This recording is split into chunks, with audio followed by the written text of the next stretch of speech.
Hello everyone, this is PSIR पाठशाला और आज हम सेकेंड लेक्चर करने जा रहे हैं। फर्स्ट लेक्चर हमने किया था इंडिया एंड US रिलेशनशिप का।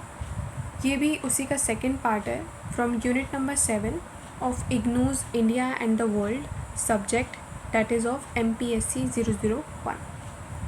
हमने पिछले लेक्चर में प्रीवियस ईयर क्वेश्चंस भी डिस्कस किए थे और सारे चैप्टर को इंडियन US रिलेशनशिप जहाँ तक है लाइन टू लाइन मैंने सब एक्सप्लेन किया था। आज हम वैसे ही लाइन टू लाइन उस बुक में से इंडिया और यूरोपियन यूनियन की रिलेशनशिप को समझेंगे। मैं आपको पहले ही बता दे रही हूँ कि मैं बुक का इस्तेमाल नहीं कर रही हूँ, इसीलिए मैंने PDF बनाया है जिसमें शॉर्ट नोट्स मैंने बनाए हुए हैं। स्ट्रेट फ्रॉम द बुक है, इसमें कोई भी अलग से डाटा नहीं एडिड है। लाइन टू लाइन मैंने जस्ट पैराफ्रेज करके थोड़ी सी लैंग्वेज चेंज करके इसको PDF में शॉर्ट नोट्स क्रिएट किए हुए हैं। इट विल बी हेल्पफुल अगर आप नोट्स बनाना चाहते हो या फिर आंसर राइटिंग करना चाहते हो for the exams, that would be helpful for you. Also I want to mention कि जो भी लोग इसको अभी देख रहे हैं, न्यू व्यूअर्स हैं, please subscribe to my channel. मुझे बहुत मोटिवेशन मिलता है जब मैं देखती हूँ कि अभी व्यूज़ हो रहे हैं और सब मेरे लेक्चर्स देख रहे हैं, तो मैं फटाफट से दूसरे लेक्चर्स भी जल्द लाने की कोशिश करूँगी। Thank you so much. अब हम शुरू करते हैं India European union relations. India relation with European union. सबसे पहले हम इसका इंट्रोडक्शन थोड़ा सा समझने की कोशिश करते हैं कि इंडिया का यूरोपियन रिलेशंस यूनियन के साथ कैसा रिलेशन रहा है। अच्छा, यूरोपियन यूनियन एक ग्लोबल पावर है, ये तो आपको पता ही होगा कि हमने US का भी ऐसे ही डिस्कस किया था और EU को भी हम ऐसे ही डिस्कस कर रहे हैं कि जो EU है वो एक ग्लोबल पावर है। हमने US का डिस्कस किया था, वो एक मिलिट्री सेंस में एक ग्लोबल पावर है, इकोनॉमिकली भी एक ग्लोबल पावर है। लेकिन जहाँ बात आती है EU की, वो इकोनॉमिकली ज़्यादा स्ट्रॉन्ग है। European Union is one of the most successful regional organisation in the world. It is the largest trade bloc contributing 20% of the world trade. ये जस्ट एक इंट्रोडक्शन है ताकि आपको पता चले कि ये कंट्री क्या है, कौन कितना % ट्रेड कर पाती है वर्ल्ड में। EU is a major export market and aid donor.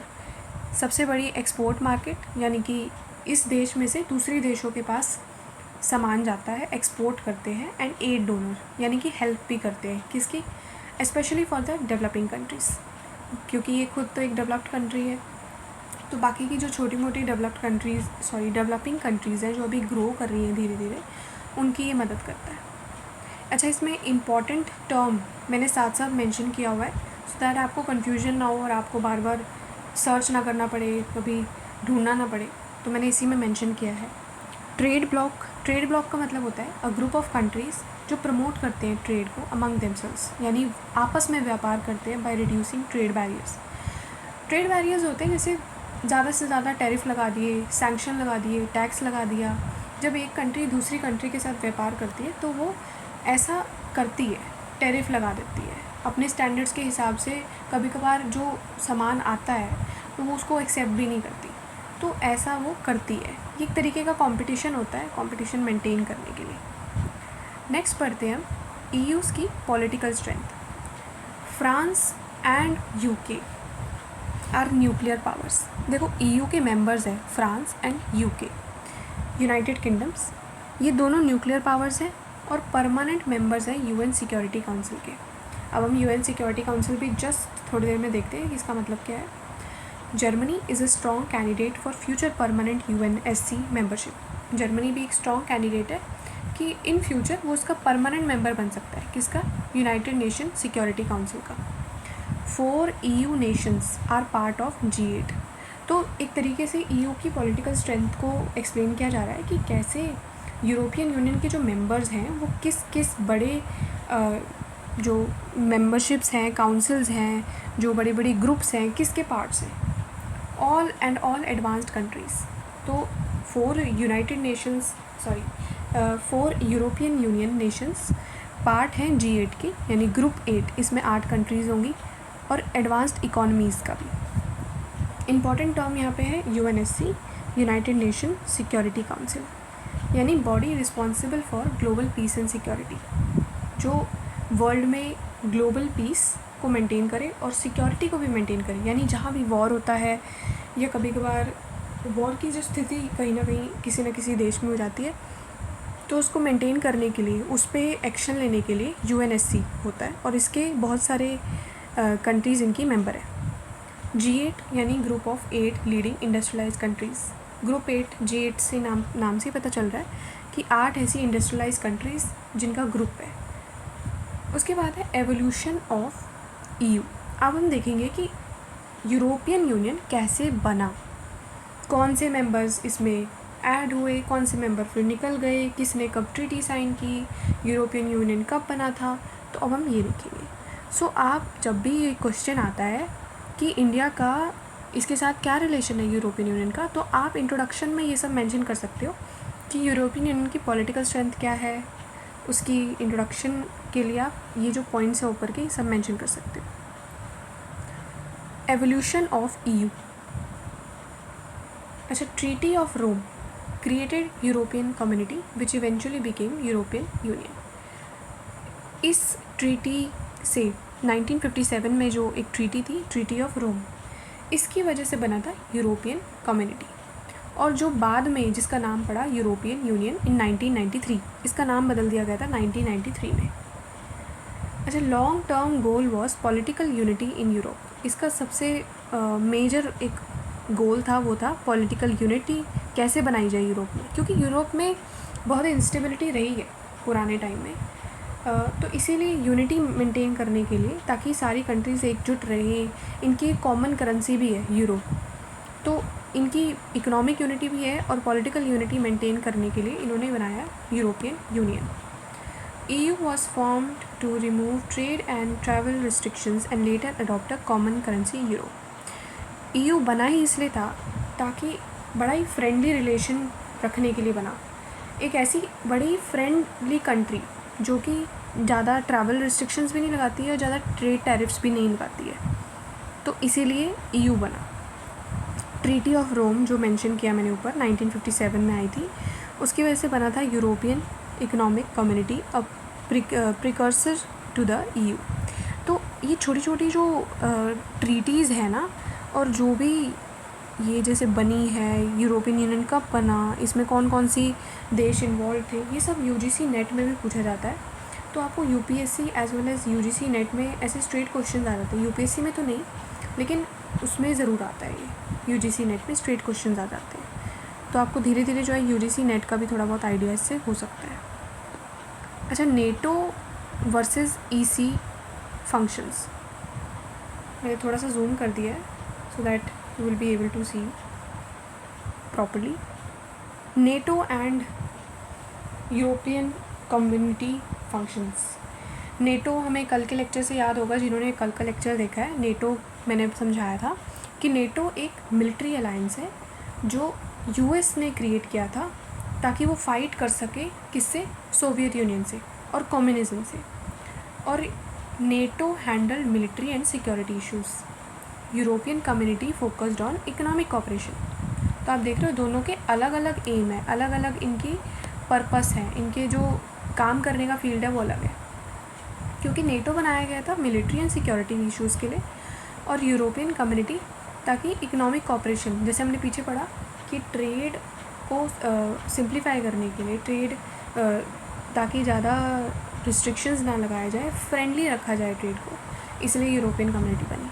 But both were influenced by cold war politic climate. दोनों जो है कोल्ड वॉर क्लाइमेट, अब कोल्ड वॉर भी हमने कल पढ़ा था, USA और USSR के बीच में जो हुआ था cold war. It was cold war एक तरीके से डायरेक्ट वॉर नहीं होता, बट एक जैसे थोड़ा थोड़ा कुछ ना कुछ जैसे छोटी मोटी चीज़ें चलती रहती है, पॉलिटिकल और इकोनॉमिक इंस्टेबिलिटी रहती है दोनों कंट्रीज़ के बीच में। NATO जो है वो है North Atlantic treaty, a US led military alliance in 1949। हमने कल भी पढ़ा था इसको। आगे बढ़ते हैं कि cold war view of south Asia. अच्छा, इकोनॉमिक कम्युनिटी जो है, अभी तो इकोनॉमिक कम्युनिटी पढ़ रहे हैं हम, 1993 में जैसे हमने पढ़ा कि इसका नाम EU हो गया था बाद में, अभी EC पढ़ रहे हैं, इकोनॉमिक कम्युनिटी, ठीक है।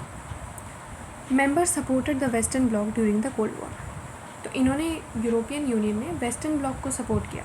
वेस्टर्न ब्लॉक में आ जाता है USA, और इसकी एलाई कंट्रीज़ यानी इसकी जो फ्रेंड्स कंट्रीज़ हैं, इनके जो फ्रेंड्स थे वो। उसके बाद they didn't engage much with India, यानी साउथ एशिया को ज़्यादा, साउथ एशिया में इंडिया भी आता है तो ज़्यादा इनको प्रायोरिटी नहीं दी। ऐसे ही होता है, आप देख रहे हो वर्ल्ड पॉलिटिक्स, यूरोपियन यूनियन और यूएसए ऐसी डेवलप्ड कंट्रीज़ अक्सर डेवलपिंग कंट्रीज़ को ज़्यादा हेल्प नहीं करती। और उस टाइम पे तो इंडिया का कुछ ज़्यादा उस टाइम ग्रोथ नहीं थी, इतना रिकॉग्नाइज़ नहीं किया जाता था। और दूसरी बात ये थी कि इंडिया नॉन अलाइनमेंट को फॉलो करता था। ये भी हमने कल वाले लेक्चर में पढ़ा है। नॉन अलाइनमेंट का मतलब होता है कि इंडिया कभी किसी भी कंट्री की साइड नहीं लेता, एक न्यूट्रल तरीके से मेंटेन करता है, एक न्यूट्रल पोजीशन मेंटेन करता है वर्ल्ड पॉलिटिक्स में। बिफोर द यूके यानी यूनाइटेड किंगडम के ज्वाइन करने से पहले यूरोपियन कम्युनिटी को, इंडिया और साउथ एशिया को were seen as British American influence. वो सोच समझते थे कि ये तो सिर्फ ब्रिटिश अमेरिकन इन्फ्लुएंस, मतलब वहाँ पे जो कुछ भी हो रहा है वो इनका ही लेना देना है, हमारा कोई लेना देना नहीं है। अब यहाँ पे इंपॉर्टेंट टर्म है नॉन अलाइनमेंट, जो हमने कल पढ़ी थी, you can just read it out. उसके बाद अब हमने यहाँ तक पढ़ा है कि इंडिया को ज़्यादा रिकॉग्नाइज़ नहीं करता था उस टाइम पे यूरोपियन यूनियन। लेकिन अब हम पढ़ते हैं कि स्टार्ट ऑफ इंडिया और यूरोपियन कम्युनिटी का एंगेजमेंट। 1973 में European UK join the EC, UK United kingdom ने यूरोपियन कम्युनिटी को ज्वाइन किया तो इंडिया की इम्पोर्टेंस इससे बढ़ने लगी। 1973 में कमर्शियल कोऑपरेशन एग्रीमेंट साइन हुआ between India and European community. India की जो इकनॉमी थी उस टाइम पे वीक थी, इसीलिए ज़्यादा अच्छे तो टाइज़ नहीं कह सकते कि बने होंगे, लेकिन थोड़ा बहुत जो है कमर्शियल कोऑपरेशन होने लगा था। इंडिया ने जो एग्रीमेंट साइन किया था वो उसके बारे में पढ़ लेते हैं। इनिशिएटेड फॉर्मल इकोनॉमिक रिलेशन, तो आप कह सकते हो कि 1973 में थोड़ा सा एक एग्रीमेंट साइन होने के बाद एक स्टार्ट हो गया था कि चलो थोड़ा इकोनॉमिक रिलेशन बना। उसके बाद है पॉलिटिकल डायमेंशन, ये तो हमने इकोनॉमिक के बारे में पढ़ा। पॉलिटिकल डायमेंशन कब शुरू हुए? 1962 में India was among the first Asian country जो ईसी को रिकॉग्नाइज़ कर रही थी। यूरोपियन कम्युनिटीज़ को रिकॉग्नाइज़ करने वाली इंडिया पहली ऐसी कंट्री थी, पहली ऐसी एशियन कंट्री। देखो ऐसा है कि यूरोपियन कम्युनिटी हमेशा से पॉलिटिकल कोऑपरेशन में रहा है, पर उसका जो इकोनॉमिक कोऑपरेशन में रहा है, पॉलिटिकल जो कोऑपरेशन है ना उसका थोड़ा सा ज़्यादा उसने ध्यान नहीं दिया, यानी कि दूसरी कंट्रीज़ के साथ एंगेज करना, इसने उस चीज़ को इतना इम्पोर्टेंस नहीं दिया। ये उसने बहुत ज़्यादा लेटर रिकॉग्नाइज़ किया कि मुझे दूसरी कंट्रीज़ के साथ भी ट्रेड एग्रीमेंट्स करने चाहिए, पॉलिटिकल डायलॉग्स करने चाहिए, वो ये बहुत बाद में करता है। तो as EC became more political, India sought closer ties. तो जैसे जैसे जो यूरोपियन कम्युनिटी है वो पॉलिटिकल होती गई, इंडिया के जो रिश्ते हैं यूरोपियन कम्युनिटी के साथ वो अच्छे होते गए। 1983 में इंडिया और ईसी के political dialogue was formally started. Important term ये दो चीज़ें आप इसको पढ़ सकते हो, नथिंग की एक्सप्लेन करने वाला है इसमें। Institutional mechanism, various mechanism were set up for cooperation. अच्छा, कौन कौन से ऐसे कॉपरेशन थे जो इंडिया और ईयू के बीच में हुए जिससे इनका रिलेशनशिप काफ़ी अच्छा हुआ? एक तो है India EU summit, Troikaa ministerial meeting, joint commission, working groups. जब आप ईयू और इंडिया का रिलेशन मेंशन करोगे पेपर में तो आप ये सारे कॉपरेशंस को मेंशन करना, इसमें बहुत अच्छे मार्क्स मिलेंगे। These help maintain regular dialogue and cooperations. तो ये कुछ ऐसे डायलॉग्स हुए, कुछ मीटिंग्स हुई, कुछ वर्किंग ग्रुप्स जो थे, इनके जॉइंट वर्किंग ग्रुप्स थे, उसकी वजह से हमारे रिलेशनशिप और अच्छे हुए। अच्छा, इंपॉर्टेंट टर्म यहाँ पे ट्रोइका। ये एक रोटेटिंग ट्रियो है ईयू मेंबर स्टेट्स का, कंडक्टिंग फॉरेन पॉलिसी कोऑर्डिनेशन। यानी ईयू मेंबर स्टेट्स का एक रोटेटिंग ट्रियो, यानी कि 3 मेंबर्स ऑन रोटेशन काम करते हैं on conducting foreign policy coordination बनाने के लिए 3 कंट्रीज़ ऑन रोटेशन, मतलब 3 कंट्रीज़ पहले काम करेंगी, फिर 3 कंट्रीज़ और काम करेंगी, ऐसे। अच्छा, फिर ये आता है कि डिस्पाइट शेयर डेमोक्रेटिक, अच्छा दोनों कंट्रीज़ डेमोक्रेटिक वैल्यूज़ को शेयर करती हैं, इंडिया भी डेमोक्रेटिक है और यूरोपियन यूनियन भी, पर डिफरेंसेस फिर भी हैं। कैसे? कुछ पॉलिटिकल इश्यूज़ पे। दोनों के डिफरेंसेस हैं, डिसीजन मेकिंग सेम नहीं है दोनों को लेके। किस किस इश्यूज़ पे नहीं है वो हम देख लेते हैं। एरिया ऑफ डिफरेंसेस हैं Kashmir issue, nuclear issue and human right issue. आपको ये मेंशन करने हैं सिंस 1993 से मेजर 3 पॉलिटिकल इश्यूज़ हमारे बीच में रहे हैं। 1993 में European community was officially renamed as European Union under the maastricht treaty. अब यहाँ पे maastricht ट्रीटी भी पढ़ लेते हैं। Establish the EU and expanded cooperation beyond economics into foreign and security policy. इस ट्रीटी के उससे EU नाम रखा गया था 1993 में। देखो, ट्रीटी ऑफ रोम से ये बना था, लेकिन EC से EU European union maastricht treaty से के द्वारा दिया गया था। देखो, ये देख लेते हैं थोड़ा सा जो एक्सटेंडेड, मैं आपको थोड़ा सा और इन्फॉर्मेशन दे रही हूँ उस पर, ताकि पेपर में अच्छा कंटेंट आप लिख पाओ। The shift from EC to EU in 1993 not just symbolic, expanded Europe role from an economic bloc to political entity. मतलब सिर्फ यूरोपियन जो यूनियन था उसका रोल अब पॉलिटिकली नहीं, इकोनॉमिकली नहीं, बल्कि पॉलिटिकल एंटिटी में भी बदल गया जब इसका नाम पड़ा यूरोपियन यूनियन। ठीक है, बड़ा सिंबॉलिक नहीं था, बल्कि इसने अपना दायरा बढ़ाया। दिस मेंट कि जो EU है वो ग्लोबली डिप्लोमेसी में एंगेज होने जा रहा है, जिसके अंदर साउथ एशिया भी है, इंडिया पोजीशन ऑन कश्मीर भी है, nuclear policy became a political debate. पहले इन सब चीज़ों पर वो ध्यान नहीं दे रहा था, लेकिन अब वो पॉलिटिकली भी एंगेज करने की कोशिश कर रहा था। अच्छा, कश्मीर इशू पे थोड़ा देख लेते कि EU का क्या कहना है। Initially European community nation believed कि कश्मीर एक बायलैटरल इशू है इंडिया, UK और US के बीच में। सिमला एग्रीमेंट के बाद, हमने कल वाले लेक्चर में पढ़ा था सिमला एग्रीमेंट, जो इंडिया और पाकिस्तान के बीच में हुआ था फॉर कोऑपरेशन एंड पीस, क्योंकि सिमला 1971 में एक वॉर हुआ था इंडिया एंड पाकिस्तान के बीच में। And EU try to maintain balance stands between India and Pakistan. तो धीरे धीरे जब पॉलिटिकली एक्टिव होने लगा EU, तब सिमला एग्रीमेंट पे टिप्पणी देते हुए एक बैलेंस रखा, मतलब एक बैलेंस स्टांस रखा। ना तो इंडिया को ज़्यादा क्या बोलते सपोर्ट किया, ना ही पाकिस्तान को ज़्यादा किया। With the rise of militancy in Kashmir, EU expressed concern over terrorism. EU ने एक्सप्रेस किया कंसर्न ओवर टेररिज्म, पर क्रिटिसाइज़ भी किया इंडियन सिक्योरिटी फोर्सेस को फॉर ह्यूमन राइट वायलेशन।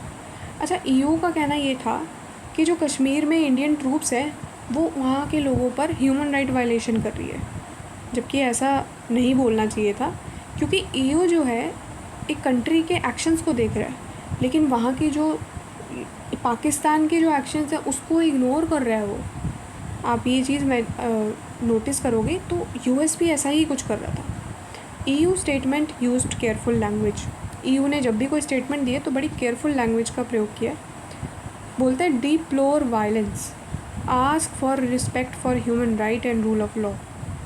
किस तरीके से उसने डिप्लोमेटिकली, जब हम डिप्लोमेसी की बात करते हैं ना तो बड़ा ही पॉलिटिकल ड्रामा चलता है, जिसमें इन सब तरीके से जो है ऐसी वर्डिंग्स का यूज़ किया जाता है। इम्पॉर्टेंट एग्रीमेंट जो साइन हुआ था, सिमला एग्रीमेंट, इंडिया और पाकिस्तान के बीच में, both nation agree to solve dispute bilaterally and peacefully. अच्छा, militancy in Kashmir refers to armed insurgency, यानी जम्मू एंड कश्मीर में वॉर हुआ था from 1989 onwards. Rule of law, the principle that all actions even by security forces must follow legal norms. ये हम सबको पता है कि जो है आप लॉ के अनुसार ही चलेंगे, चाहे वो सिक्योरिटी फोर्सेस ही क्यों ना हो। EU ने हमेशा न्यूट्रल टोन रखी है कश्मीर को लेके। टेरर को तो कंडेम कर ही रहे हैं, कंडेम यानी उसका बहिष्कार कर रहे हैं, लेकिन an Indian responses has often frustrated Indian policy maker. Indian policy maker को बड़ा गुस्सा आता है ये सुन के कि EU जो है टेरर को तो बोल रहा है कि टेरर नहीं होना चाहिए, आतंकवाद नहीं होना चाहिए, लेकिन इंडियन के रिस्पॉन्सेस को भी क्रिटिसाइज़ कर रहा है। India call for harder, India बोलता है कि आपको एक्शन लेना चाहिए पाकिस्तान स्पॉन्सर टेररिज्म पे। आप पाकिस्तान जो आतंकवादियों को स्पॉन्सर करता है तो आप उस पर भी आवाज़ उठाओ। तो EU tend to focus on human right frameworks. EU जो है ह्यूमन राइट फ्रेमवर्क्स पे ही ध्यान देता है सिर्फ। तो ये एक तरह से एक डबल फेस्ड रिस्पॉन्स भी कह सकते हो कि किस तरीके से जो है EU ने बिल्कुल इग्नोर किया पाकिस्तान के एक्शंस को, लेकिन इंडिया के एक्शंस को वो देख रहा है।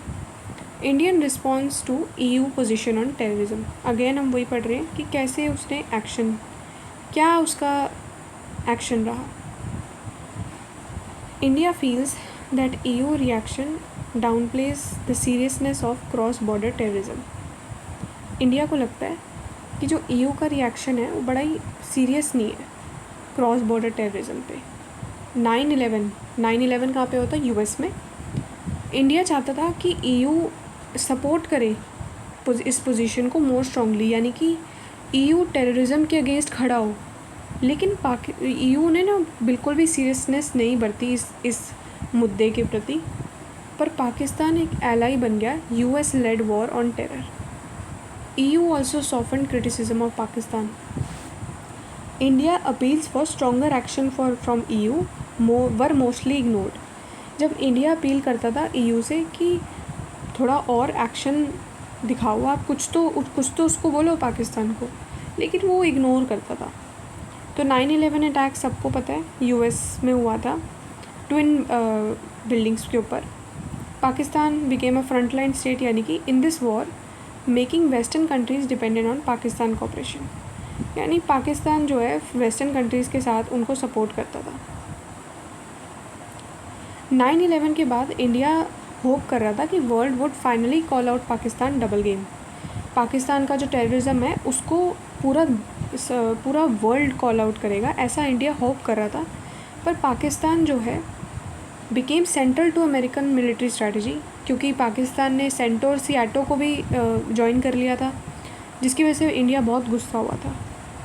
EU also pulled back prioritising geopolitics over principle. तो आप देख लो मॉरल एथिक्स को बिल्कुल भी कैसे इग्नोर किया जा रहा है यूरोपियन यूनियन से भी और US ने भी। जियो पॉलिटिक्स पे ज़्यादा ध्यान दे रहे हैं ओवर प्रिंसिपल्स।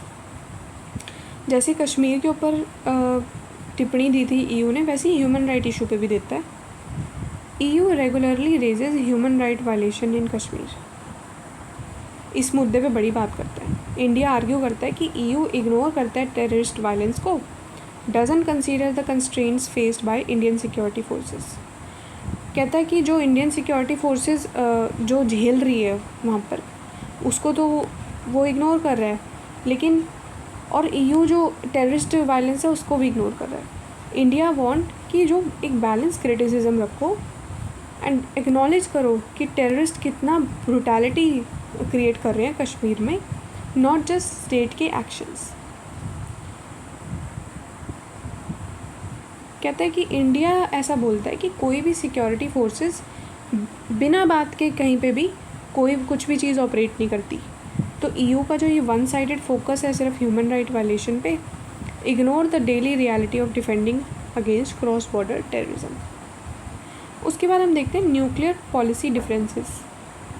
न्यूक्लियरली हमारे बीच में क्या डिफरेंसेस हैं। EU की जो कंट्रीज़ हैं वो सब सिग्नेटरीज़ हैं NPT की, यानी nuclear non proliferation treaty. EU countries जो है सब सिग्नेटरीज़ हैं to the NPT nuclear non proliferation treaty. सब ने नॉन प्रोलिफरेशन ट्रीटी को साइन किया हुआ है। उसमें क्या था कि आप कोई भी तरीके का न्यूक्लियर वेपन नहीं बना सकते, तो उसने यूरोपियन यूनियन ने उसको साइन किया हुआ है। अच्छा, they also want India to sign CTBT। हमने कल ही पढ़ा था, कल के लेक्चर में हमने सब कुछ डिस्कस किया है, non proliferation treaty, comprehensive test ban treaty. तो जो भी दूसरे लेक्चर जिन्होंने नहीं देखा है तो please go to that lecture, और ये सारी टर्म्स उसमें मैंने समझाई हुई है। अच्छा, CTBT क्या था? कॉम्प्रिहेंसिव टेस्ट बैन ट्रीटी, यानी कोई भी न्यूक्लियर वेपन को टेस्ट नहीं करके दिखेगा, तो उसके लिए भी सभी कंट्रीज़ से साइन करवाया था। इंडिया ने तो किसी को भी साइन नहीं किया और उसको डिस्क्रिमिनेटरी भी बता दिया कि यार ये तो बड़ी गलत बात है कि जो सारी डेवलप्ड कंट्रीज़ हैं उन्होंने तो न्यूक्लियर वेपन बना लिया है और हमें कह रहे हैं कि तुम मत बनाओ और इस पर साइन भी कर दो। तो मई 1998 में इंडिया ने ना मानते हुए और किसी पे भी साइन नहीं किया। पोखरण सेकंड न्यूक्लियर टेस्ट, जब अटल बिहारी वाजपेयी जी की गवर्नमेंट थी तो इंडिया ने पोखरण सेकंड क्यों बोल रहे हैं, क्योंकि इससे पहले भी हमने 1974 में न्यूक्लियर टेस्ट किए थे और EU कंडेम करता है इन टेस्ट को। जब हमने अपने यहाँ पे पोखरण टेस्ट किए, पोखरण एक जगह का नाम है राजस्थान में, वहाँ पे हमने न्यूक्लियर टेस्ट को एक बार करके देखा था कि हम सक्सेसफुल हैं भी, हम अपनी कंट्री को प्रोटेक्ट कर सकते हैं कि नहीं। Did not impose sanction like the US and Japan. अच्छा, US एंड जापान की तरह हमारे ऊपर वैसे सैंक्शन तो नहीं लगाए EU ने, लेकिन क्रिटिसाइज़ किया था। EU worked with G8 and UN security council to promote nuclear restraint. EU ने काम किया G8 के साथ और UNSC के साथ ताकि प्रमोट कर सके न्यूक्लियर रिस्ट्रेंट, यानी न्यूक्लियर मत बनाओ। Later some individual EU countries supported India right to national security. बाद में EU की जो इंडिविजुअल कंट्रीज़ थी, यानी EU के जो मेंबर्स कंट्रीज़ थी, उन्होंने थोड़े टाइम बाद इंडिया को सपोर्ट करना शुरू किया कि इंडिया को जो पर्पस है फॉर द नेशनल सिक्योरिटी वो बिल्कुल सही है। इसमें NPT आप पढ़ सकते हो, CTBT भी पढ़ सकते हो, पोखरण और G8। जिसने नहीं पिछला वाला लेक्चर पढ़ा है आप यहाँ से एक बार इनको देख सकते हो कि पॉज करके मैंने ये सब यहाँ पे एक्सप्लेन किया हुआ। इंडिया हमेशा से रिजेक्ट करता है न्यूक्लियर अपार्थाइड ऑफ वेस्ट, यानी न्यूक्लियर अपार्थाइड यानी कि डिस्क्रिमिनेशन जो वेस्ट करता है USA, और EU डिसअप्रूव करता है इंडिया के टेस्ट को। पोखरण सेकंड हो गया है या फिर 1974 में जो हमने टेस्ट किए। It took a more measured approach, यानी बड़ा कैलकुलेटेड अप्रोच रखता है US से भी ज़्यादा। सैंक्शंस नहीं लगाता, पर लेटर एक्नॉलेज करता है कि इंडिया सही है अगर वो अपने आप को डिफेंड करने की कोशिश कर रहा है तो। अच्छा, उसके बाद देख लेते हैं bilateral cooperations. India and European Union sign 3 major economic cooperation. आप देख रहे हो धीरे धीरे पॉलिटिकली, इकोनॉमिकली भी हम क्लोज आते जा रहे हैं। हमने टाइज एग्रीमेंट्स करने शुरू कर दिए। 73, 1981, 1994। अब इसमें से 1994 वाला बड़ा इम्पोर्टेंट है। कैसे? 1994 में ये तो जैसे पहले 2 एग्रीमेंट्स जो थे वो बेसिक ट्रेड कोऑपरेशन फ्रेमवर्क है। उसके बाद का 74 वाला क्या है, क्यों इम्पोर्टेंट है? क्योंकि 1991 में इंडिया ने LPG कर दिया था, यानी अपनी जो मार्केट है उसको ग्लोबली ओपन कर दिया था। तो इसके बाद जो एग्रीमेंट साइन हुआ वो और भी इम्पॉर्टेंट हो गया, क्योंकि it aligned with India post 1991 economic liberalisation and EU की एशियन स्ट्रेटजी। तो मार्केट जैसे ग्लोबली ओपन हुई तो इंडिया और अच्छे से ट्रेड कर सकता था, इसीलिए ये एग्रीमेंट बहुत इम्पॉर्टेंट है। एक टर्निंग पॉइंट माना गया है। India was opening up its market and EU was looking east, तो both so are natural in future in mutual trade. अच्छा, ग्रोथ देख लेते हैं। ट्रेड और इन्वेस्टमेंट में क्या ग्रोथ है। अगर आप फिगर्स मेंशन करोगे अपने आंसर में तो आपको डेफिनेटली अच्छे मार्क्स मिलेंगे। EU emerge as India's largest trading partner. ठीक है, ट्रेड हम अच्छा कर रहे थे। EU से बड़ा फॉरेन डायरेक्ट इन्वेस्टमेंट आता है, यानी वो हमारे यहाँ की ऑर्गेनाइजेशंस हैं, कुछ इंस्टीट्यूशंस हैं, बिजनेसेस हैं, उसमें डायरेक्टली इन्वेस्ट करता है। बिगेस्ट डेवलपमेंट एड डोनर, हमें एड यानी हेल्प प्रोवाइड करता है ताकि हम डेवलप हो सकें। Also home to large and successful Indian diaspora, a factor that help both business and cultural ties, यानी जो लोग हमारे यहाँ से यूरोप में काम करते हैं, यहाँ पे बिज़नेस करते हैं या वहाँ पे काम जो भी है मतलब पढ़ते हैं या कहीं पे भी वर्क करते हैं, तो उसमें भी सपोर्ट करता है। उसकी वजह से हमारे बिजनेसेस बढ़ते हैं और कल्चरल टाइज भी। तो FDI आप यहाँ से देख सकते हो। Individual from one country into business interest in another countries, investment करना एक कंपनी का दूसरी कंपनी से। उसके बाद है इकोनॉमिक फ्रेंडशिप की। जब हम बात करते हैं नंबर मैटर करता है। EU टॉप करता है चार्ट में, India's biggest trading partner, investor, aid provider, but NRI playing a big role across culture. हमने पढ़ लिया है कि NRI कितने इम्पोर्टेंट है। उसके बाद देखते हैं कि हमारा ट्रेड स्टैटिस्टिक क्या रहा है एज ऑफ 2001। एज़ पर 2001 के डाटा से EU और इंडिया का बायलैटरल ट्रेड 25.02 बिलियन का रहा है। EU जो है 26% ऑफ इंडिया एक्सपोर्ट और 25% of India import. India import भी करता है 25% और इंडिया एक्सपोर्ट करता है 26%, यानी यहाँ से देता है। इंडिया से हमारे बहुत सारा सामान जाता है EU में, बट इंडिया वॉज ओनली, अब देखो EU, ये तो EU का है, पर इंडिया सिर्फ EU का 17th बिगेस्ट सप्लायर है। तो देख रहे हो हम EU के चार्ट में कितना नीचे है, बहुत नीचे है, अभी तो हम प्रायोरिटी पे नहीं है।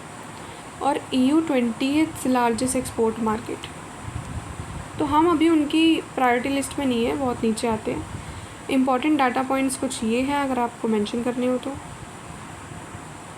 India relied heavily on EU। India जो है यूरोपियन यूनियन पे बड़ा डिपेंडेंट है, नियरली 1/4 ऑफ आर ट्रेड जो है वहाँ पे जाता है, पर EU हमारे ऊपर इतना रिलाई नहीं करता, हम उनकी लिस्ट में बहुत नीचे हैं। तो ये जो इम्बैलेंस है इस की टू अंडरस्टैंड चैलेंजेस अहेड, ये एक चैलेंजेस डिस्क्राइब करता है imbalance. Nature of trade between India and EU, देखो क्या क्या हम एक्सपोर्ट करते हैं। Textile, clothing, James, jewellery, leather goods, engineering products, chemical, fertiliser, electronic and non electric machinery, iron, steel. Important trade sectors हमारे कौन से हैं। इंडिया की जो स्ट्रेंथ है ना वो है लेबर इंटेंसिव गुड्स में, और EU की स्ट्रेंथ है टेक्नोलॉजी इंटेंसिव गुड्स में। इंडिया जो है अपनी हैंड क्राफ्टेड और ट्रेडिशनल एक्सपोर्ट करता है। EU brought in machines and chemicals. This trade model reflect the industrial gap, जो मतलब उनके पास नहीं है वो हमसे ले लेते हैं, जो हमारे पास नहीं है हम उनसे ले लेते हैं, तो ये गैप एक तरह से फिल हो जाता है, जिसकी वजह से हमारे और अच्छे टाइज हो जाते हैं इनके साथ। Area of investment and developing aid, तो आप ये सब कुछ मेंशन कर सकते हो, मैंने हेडलाइंस के साथ दिया हुआ है, अगर आप आंसर में झुका तो भी लिखोगे तो भी आपको अच्छे मार्क्स मिल जाएंगे। EU investment in India focused on, कहाँ पे इन्वेस्टमेंट कर रहा है European union. Power, telecommunication, electronics, management, consultancy. अच्छा, फंड भी करता है कौन कौन सी जगह पे। एजुकेशन में, हेल्थ में, इन्वायरमेंट में, एनर्जी में। Many of these are poverty reduction programmes, तो इंडिया के इस प्रोग्राम में यूरोपियन यूनियन हमें फ़ंड करता है। उसके बाद है India EU summit for strategic partnership. Further cooperation के लिए इंडिया EU समिट शुरू हुई थी जून 2000 में। ये जो समिट है इसकी वजह से स्ट्रेटेजिक पार्टनरशिप क्रिएट हुई, पॉलिटिकल डायलॉग शुरू हुए, ट्रेड इन्वेस्टमेंट एग्रीमेंट्स हुए, जॉइंट एक्शन लिया गया ग्लोबल इश्यूज़ पे। उसके बाद देख लेते हैं इकोनॉमिक लिमिटेशंस क्या कुछ है। ऐसा नहीं है कि सब कुछ बहुत ही अच्छा है, कुछ लिमिटेशंस भी हैं। तो कौन कौन से चैलेंजेस हैं। EU वैसे तो इंडिया का टॉप ट्रेड पार्टनर है, लेकिन इंडिया रिप्रेजेंट करता है सिर्फ 1% of the EU global imports. So the relationship is imbalance. India depend करता है EU पे ज़्यादा, EU नहीं करता इतना इंडिया पर। उसके बाद आता है कि लो FDI फ्रॉम EU, जैसे हमने पढ़ा कि EU की तरफ से फॉरेन डायरेक्ट इन्वेस्टमेंट आती है, तो India get less than 1% of the EU total investment globally में से भी सिर्फ 1% हमें मिलती है FDI। अदर रीजन जैसे कि central Asia, eastern Europe, western Europe, इनको ज़्यादा प्रायोरिटी मिलती है। रिज़ल्ट ये हुआ कि India is often overlooked despite it's potential, मतलब जितनी इसमें पोटेंशियल है इंडिया को ज़्यादा प्रायोरिटी नहीं दिखता यूरोपियन यूनियन। इंपॉर्टेंट टर्म्स है इसमें, when a foreign entity invest in business, ये हमने पढ़ लिया। एक्सपोर्ट कंसंट्रेशन कुछ ऐसा है, 70% of Indian export to EU goes to सिर्फ 4 कंट्रीज़ में जाता है, UK, जर्मनी, इटली और बेल्जियम में हम एक्सपोर्ट करते हैं। India also export are narrow in product range, textile, leather and pearl jewellery, ज़्यादातर यही। उसके बाद है ट्रेड डिस्प्यूट्स। ट्रेड में क्या डिस्प्यूट आता है। अच्छा, इंडिया पे ना टैरिफ बहुत लगाता है EU, और कभी कभार टैरिफ नहीं लगाता तो नॉन टैरिफ बैरियर लगाना शुरू कर देता है। ये एक तरीके से ना कंपटीशन मेंटेन करने के लिए होता है, ताकि जो उनकी मार्केट है वो इंडियन प्रोडक्ट्स से फ्लडेड ना हो जाए। और कभी कभार एक तरीका का डिस्क्रिमिनेशन भी होता है, क्योंकि इंडिया एक डेवलपिंग कंट्री है, टेक्सटाइल, क्लोथिंग, ये सब सेक्टर्स में बड़ा इफ़ेक्ट पड़ता है इसका। Even though tariff have been reduced, तो कभी कभार एंटी भी लगा देते हैं, बहुत स्ट्रॉन्ग और रिस्ट्रिक्टिव होते हैं वो। टैरिफ बैरियर ये होते हैं और नॉन टैरिफ बैरियर यानी rules and regulation that restrict import directly. Types देख लेते हैं एनटीबीज़ के।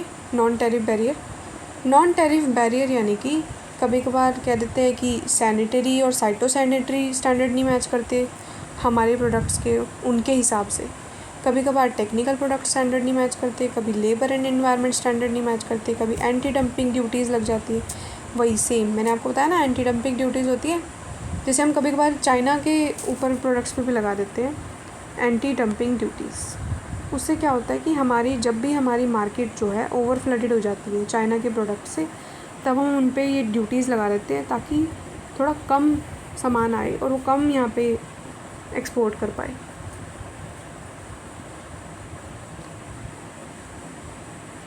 उसके बाद है मल्टी फाइबर एग्रीमेंट की बात हो रही है यहाँ पे उस पैराग्राफ के अंदर। अगर आपके पास बुक है तो पैराग्राफ पढ़ोगे तो आपको पता लगेगा एक मल्टी फाइबर एग्रीमेंट अरेंजमेंट है।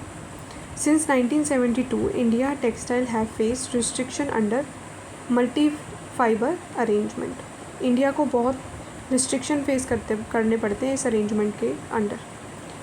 दिस अलाउड डेवलप्ड कंट्रीज़ जैसे EU members to limit import of textile from developing nation of India like India. मतलब कि टेक्सटाइल का जो इम्पोर्ट होता है उसको रिस्ट्रिक्ट करता है कि हम डेवलप्ड कंट्रीज़ जो है इसको इम्पोर्ट को रिस्ट्रिक्ट कर सकती है of developing nation like India. This policy remained a major obstacle, ये एक बहुत बड़ा ऑब्स्टिकल है to India's textile export for decades. उसके बाद MFA 1972 में साइन किया गया था, global arrangement that allow quotas on textile exports from developing countries to develop countries. अच्छा समरी, अब ये मैंने पूरा चैप्टर कंप्लीट कर दिया, इसको हम समराइज़ कर लेते हैं 7 सारे को। पॉलिटिकल हमारे टाइज कैसे हैं, स्टेबल हैं but challenged by Kashmir nuclear policy and human right concern. 3 मुद्दों पर हमारे पॉलिटिकल डिफरेंसेस हैं। इकोनॉमिक कॉपरेशन है, स्ट्रॉन्ग फाउंडेशन 1994 एग्रीमेंट के बाद हुआ। 2000 में हमारा इंडिया EU समिट हुआ। EU जो है इंडिया का largest trading partner. Economic limitations, trade imbalance, low FDI, export dependency on 4 EU nations and narrow export base. Economic limitations हैं, ट्रेड इम्बैलेंस है, लो FDI है, मतलब लो FDI यानी 1% FDI आती है, और हमारी डिपेंडेंसी है सिर्फ 4 EU नेशंस के ऊपर। Trade disputes, NTBT, anti dumping duties और टेक्सटाइल कोटास, जिसके बारे में हमने अभी जस्ट बात की है। अच्छा की एग्रीमेंट्स फिर से देख लेते हैं। 1973, 1981, 1984 ये सब एग्रीमेंट्स है। Simla agreement, Pokhran second, MFA, India EU summit, Maastricht treaty. आप अपने आप को क्विज भी कर सकते हो बेसिस ऑन दिस कि हाथ रख के कि आपको कौन कौन सी याद है। India and EU stand united by democracy and trade but divided by barriers.